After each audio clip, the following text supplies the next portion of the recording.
Hi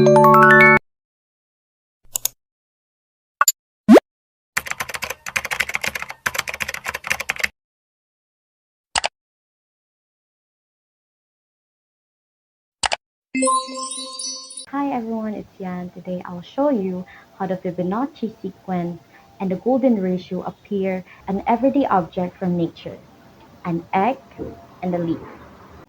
Let's start with the leaf. In nature, the arrangement of leaves along the stem, known as phyllotaxis, often follow the Fibonacci sequence. If you observe closely, leaves are arranged at a specific angle around the stem to maximize exposure to the sunlight. This angle often approximates the golden angle of 137.5 degree, which is driven from the golden ratio.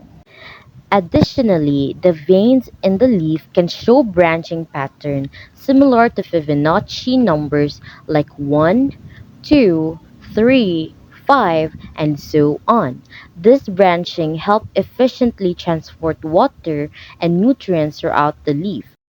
Now, let's move on to the egg.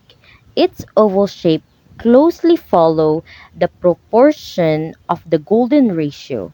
If you look at the wider and narrow section of the egg, their proportion align with this ratio, giving it a balanced and aesthetically pleasing shape.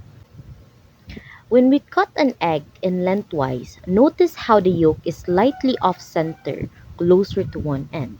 This placement reflects the golden ratio, showing how even the smallest thing in nature use mathematical principles for balance and harmony.